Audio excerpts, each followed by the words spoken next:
വിശദമായി NSSനെതിരെ ആഞ്ഞടിച്ച് KB ഗണേഷ് കുമാർ. NSSൽ കൊടിയ അഴിമതിയാണ് നടക്കുന്നത്. അഴിമതി എന്നാൽ സ്വജന പക്ഷപാതം. താൻ സുകുമാരൻ നായരെ ചോദ്യം ചെയ്തു. അതാണ് തന്നെ പുറത്താക്കാൻ കാരണമെന്ന് KB ഗണേഷ് കുമാർ പറയുന്നു. നമ്മൾ ഒരു പദവിയിലിരിക്കുമ്പോൾ അതനുസരിച്ച് ചിന്തിക്കണം.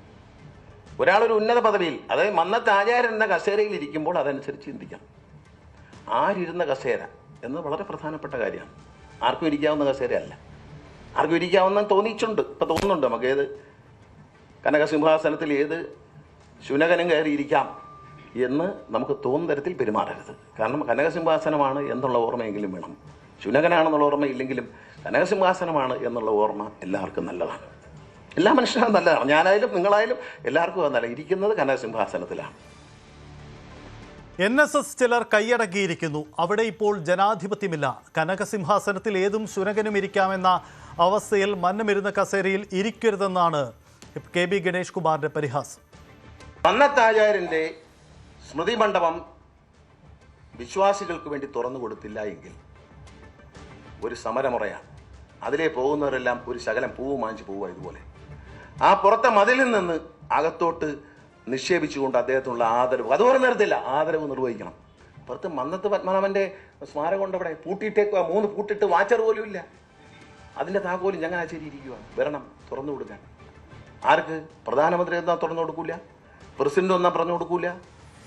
ഞാൻ ചില ശിവഗിരിയിൽ പ്രസിഡന്റ് വരുന്നില്ലേ, ശിവഗിരിയിൽ പ്രധാനമന്ത്രി വന്നില്ലേ, അവിടെയൊക്കെ ഈ പട്ടി കയറും എന്ന് പറയുന്നത് അവിടെ അങ്ങ് പട്ടി കയറിയില്ലേ, അവിടെ അങ്ങ് കയറിയില്ലല്ലോ.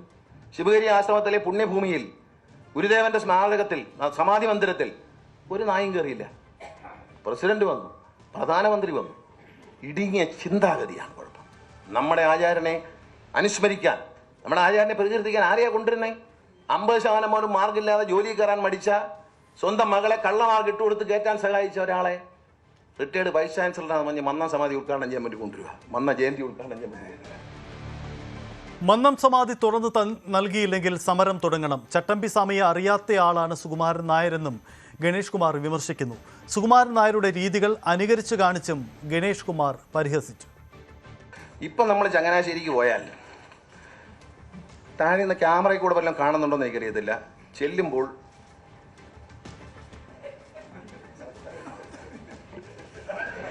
ഇപ്പം ഇവിടെ ഒരാൾ വന്നത്, ഇപ്പം നമ്മൾ പൂച്ച കയറി വന്നാൽ പോലും അറിയും. എന്താ പൂച്ച എന്താ ഇവിടെ? ആരെങ്കിലും മാന്യന്മാരെ കയറി വരുന്നതായിട്ടും ചിലപ്പം ശശി തരൂരിനെ പോലെയൊക്കെയുള്ള വലിയ ആൾക്കാരെ കയറി വരുന്നത്. വന്നാൽ ആദ്യം കുനിഞ്ഞിരിക്കും. അപ്പം നമ്മളായിരിക്കും തറയിലാണ്ട് കളഞ്ഞു പോയി. മേശയുടെ അടിയിൽ എന്തോ ഒരു സാധനം പോയതുപോലെ ഒരു അഭിനയമുണ്ട്. ഇത് ഞാൻ കണ്ടിട്ടുള്ളവർക്കറിയാം, ഞാൻ വെറുതെ പറയുന്നല്ല. പോയി കണ്ട പിന്നെ തലയുറി, പേനിൻ്റെ അസുഖം. പിന്നെ അങ്ങോട്ട് നോക്കത്തില്ല കേട്ടോ, ഇവിടെ നിൽക്കുന്ന മാന്യനെ നോക്കത്തില്ല. അപ്പം ഇരിക്കരുത് അയാൾ. എനിക്കുള്ള കുഴപ്പം ഞാൻ ഇരുന്ന് കളയും. കാരണം ആരെ മോന ഇരിക്കും, ഞാനിരിക്കും. അപ്പം പിന്നെ അവിടെ ഇവിടേക്ക് നോക്കും, മുഖത്ത് നോക്കും, പക്ഷെ ഒരു എക്സ്പ്രഷനും ഇല്ല കേട്ടോ. അങ്ങനെ ഇരിക്കാൻ ലോകത്ത് ആരെ കൊണ്ടും പറ്റത്തില്ല. കാരണം മുഖത്ത് നോക്കിയപ്പോൾ ശ്രീ ശശി തരൂർ അവിടെ നിൽക്കുകയാണ്. ഉദാഹരണമാണേ,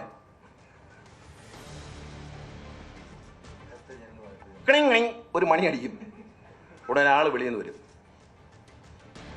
സൂപ്പറുണ്ട് പോയോ?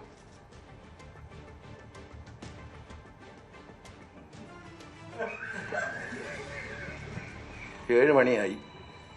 ഏത് താലൂക്ക് യൂണിയനാണ് പിരിച്ചുവിടാൻ പറ്റുന്നത്? രാത്രി സന്ധ്യയ്ക്ക് 7 മണിക്കാണ് പിരിച്ചുവിടുന്നത് കേട്ടോ. 7 മണി 8 മണി 12 മണിക്കൊക്കെയാണ് താലൂക്ക് യൂണിയൻ പിരിച്ചുവിടുന്നത് രാത്രി. ഇത് തന്നെ പരിപാടി. എന്നാൽ ഇരിക്കാൻ പറയൂ, ചായ കൊടുക്കാൻ പറയും. പിന്നെ കുറച്ചു നേരം കഴിയാൻ പറയും ചായ കൊടു. അവിടെ പോയാൽ പിന്നെ പോകരുതെന്നേ തോന്നുള്ളൂ. പോയിട്ടുള്ളവർക്കറിയാം, ഞാൻ വെറുതെ പറയുന്നതാണ്. മന്നത്ത് ആചാര്യൻ്റെ കൊച്ചുമക്കളൊന്നും പോയി കാണത്തില്ല. കാരണം നാണം കിടണ്ടെന്ന് വിചാരിച്ച് പോകാറില്ല. കാരണം അത് സത്യമല്ലേ. കൂടുതൽ വാർത്തകൾക്ക് News 18 Keralam YouTube channel subscribe ചെയ്യുക.